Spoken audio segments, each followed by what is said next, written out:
अगर आप लोगों का एक्सेंचर, जेनपैक्ट, टीसीएस या ईएक्सएल जैसे किसी भी बड़ी कंपनी के अंदर इंटरव्यू शेड्यूल है अकाउंट्स पेबल प्रोफाइल में, तो ये वीडियो आप लोगों के लिए बहुत ज्यादा यूजफुल होने वाला है, क्योंकि इस वीडियो में मैं आप लोगों के साथ शेयर करने वाला हूं 5 ट्रिकी क्वेश्चन जो कि आपसे इंटरव्यू के अंदर पूछे जा सकते हैं।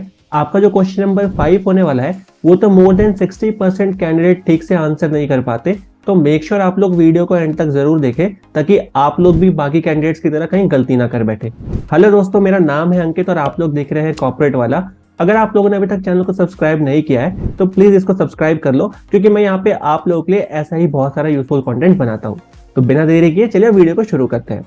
तो जो हमारा क्वेश्चन नंबर 1 है वो है what is accounts payable ageing report. अब यार, आपकी अकाउंट्स पेबल एजिंग रिपोर्ट क्या होती है?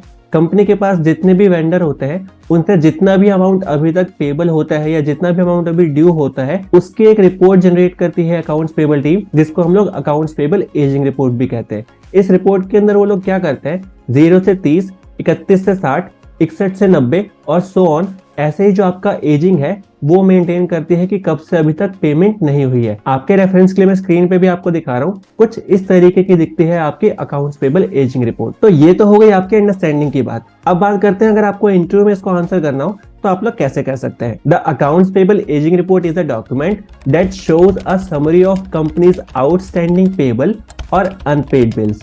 It provides a detailed breakdown of the unpaid invoice by the due date and how long they have been outstanding. This report helps business in manage their cash flow by identifying overdue invoices and prioritizing payment to vendors.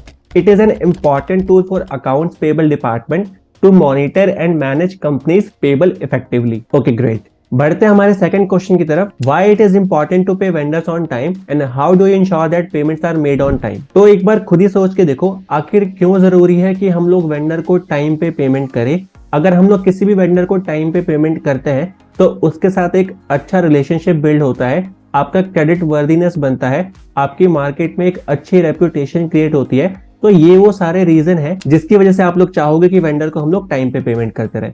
अब बात करते हैं second part of the question कि हम लोग कैसे ensure कर सकते हैं कि हम लोग जो वेंडर को पेमेंट कर रहे हैं वो हमेशा टाइम पे करें, हमारी तरफ से कभी भी कोई डिले ना हो। तो उसके लिए हम लोग कुछ पॉइंट्स का ध्यान रख सकते हैं जिनको अगर हम फॉलो करते हैं तो बहुत कम ऐसे केसेस होंगे जहां पे हमने कोई भी पेमेंट को मिस किया होगा। सबसे पहली चीज जो हम कर सकते हैं वो क्या कर सकते हैं, जो हमारी एजिंग रिपोर्ट होती है उसको चेक कर सकते हैं और जो भी इनवॉइस ऐसे आ रहे हैं जो कि ड्यू होने वाले हैं रिसेंटली, उनको हम लोग प्रोएक्टिवली चेक कर सकते हैं और उनकी पेमेंट के लिए हम लोग प्रोसेसिंग स्टार्ट कर सकते हैं। सेकंड चीज हम लोग क्या कर सकते हैं, रेगुलरली हम लोग कम्युनिकेट कर सकते हैं डिफरेंट डिपार्टमेंट और वेंडर के साथ, और अगर कोई भी डिस्क्रिपेंसी या कोई भी डॉक्यूमेंट अगर हमारा मिसिंग है तो हम लोग उसके लिए रीच आउट कर सकते हैं टाइम से पहले ही, ताकि जब हमारी एक्चुअल ड्यू डेट आए उस टाइम पे हम लोग पेमेंट को किसी भी रीजन की वजह से होल्ड पे ना डालें। तो अगर आप लोगों को इंटरव्यू में आंसर करना हो तो आप कैसे आंसर कर सकते हैं, मैं आपको एक डेमो आंसर भी दे देता हूँ। Paying to vendor on time is very important in order to maintain good relationship with vendors and avoid late payments and any legal action. It also enhances company's reputation and credit worthiness. To ensure timely payment, I will prioritize invoice based on their due dates and payment terms.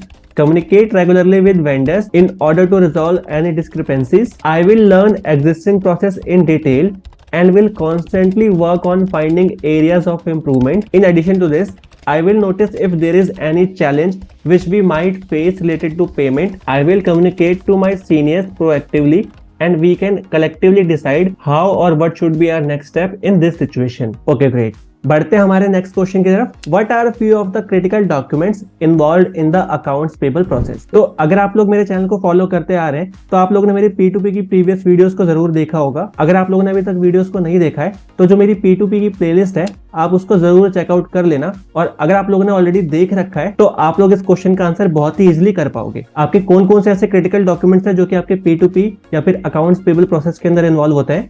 पहला, purchase order, purchase requisition, invoice, goods receipt note, credit memos, ageing report, vendor statement and so on. तो अगर आप लोगों को इस question का answer interview में करना हो तो आप लोग कैसे कर सकते हो, there are so many critical documents involved in AP process. To name a few, we have purchase requisition, purchase order, goods receipt note, credit memos, ageing report, vendor statement and so on. Okay, great. बढ़ते हैं हमारे next question की तरफ। What are some of the major challenges face in accounts payable process? अब इस question का answer करने से पहले आप लोग एक बार खुद सोच के देखो अकाउंट्स पेबल प्रोसेस के अंदर किस किस तरीके के चैलेंजेस आ सकते हैं। Number 1, invoice delay. आपका इनवॉइस हो सकता है कि आपको टाइम पे रिसीव ना हुआ हो। डिस्क्रिपेंसीज, ऐसा भी हो सकता है कि आपके पास जो इनवॉइस रिसीव हुआ है और आपके पास जो बाकी डॉक्यूमेंट है वो आपस में मैच ना हो रहे हो, तो इस केस में भी आप लोग क्या करोगे, पेमेंट को प्रोसेस नहीं करने वाले। इसके साथ साथ और क्या हो सकता है, पुअर कोऑर्डिनेशन हो सकता है, पुअर कम्युनिकेशन हो सकता है बिटवीन डिपार्टमेंट या फिर वेंडर के साथ भी। इसके सिवा और क्या हो सकता है, डुप्लीकेट पेमेंट का इशू हो सकता है कि किसी ने ध्यान से काम ना किया हो और एक ही इनवॉइस को दो बार प्रोसेस कर दिया, जिससे ओवर पेमेंट या फिर डबल पेमेंट भी हो सकती है। उसके सिवा एरर और फ्रॉड्स भी हो सकते हैं। तो आपको अगर इंटरव्यू में आंसर करना हो इस क्वेश्चन का, तो आप लोग कैसे आंसर कर सकते हैं, मैं आपको एक डेमो भी दे देता हूं। There are several challenges that can arise in accounts payable process. Some of these challenges include delayed invoice, discrepancies, poor communication between teams or vendor, error, frauds and duplicate payments. अगर आपसे interviewer इनमें से किसी भी topic के बारे में detail में एक्सप्लेन करने को कहता है, तो आपको इन सारे टॉपिक्स के बारे में अंडरस्टैंडिंग भी होनी चाहिए। अगर आपको किसी भी पॉइंट में डाउट है तो आप मेरे से कमेंट में जरूर पूछ लेना। ओके ग्रेट, अब बढ़ते हैं हमारे फाइनल और 5th क्वेश्चन की तरफ। लेकिन उससे पहले अगर आप लोगों को वीडियो से कोई भी वैल्यू मिल रही है, कुछ सीखने को मिल रहा है, तो इसको लाइक जरूर करो। ये हेल्प करता है यूट्यूब की एल्गोरिथम के साथ और मेरे को और ज्यादा लोगों तक पहुंचने में मदद करेगा।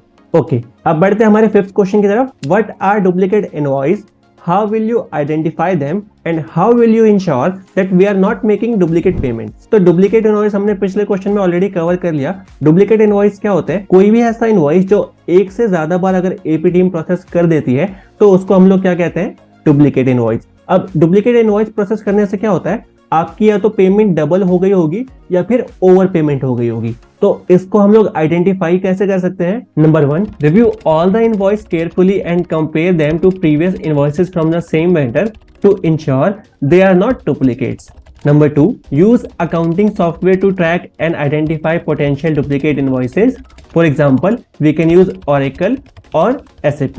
Number 3, check with vendor to confirm if the invoice is duplicate or not. तो इसके लिए हम लोग क्या कर सकते हैं, वेंडर के साथ कम्युनिकेशन भी कर सकते हैं। Okay, now let's talk about how we can ensure कि हम लोग कोई डबल पेमेंट नहीं कर रहे हैं। Understand the end to end existing process and follow the SOP. Ensure that the invoice are marked as paid if the payment is already made. Regularly reconcile accounts payable and vendor statement to ensure that the payments are made accurately. इस question का answer हम लोग कैसे कर सकते हैं, अब मैं आपको वो भी एक डेमो दे देता हूँ। Duplicate invoices are the invoice that are submitted more than once, either intentionally or unintentionally, resulting in overpayment or double payment. To identify duplicate invoice, I will carefully review all the invoices and compare them to previous invoices from the same vendor. I will also use accounting software to track invoices and identify potential duplicates. To ensure that the duplicate payments are not made, I will properly understand the existing process, and if there is any loophole, I will share that with our team. I'll also use accounting software to track payment and identify potential duplicate payments. Additionally, I will regularly reconcile accounts payable and vendor statement to ensure that the payments are accurately recorded and avoid duplicate payment. तो ये थे वो 5 tricky question जो कि आपसे accounts payable के interview में पूछे जा सकते हैं। आप लोगों को अगर इस वीडियो से कोई भी वैल्यू मिली हो तो इसको लाइक जरूर करना। कोई सजेशन हो तो मेरे को कमेंट करके आप बता सकते हो। Thank you so much for watching. बहुत जल्दी मिलते हैं नेक्स्ट वीडियो के साथ।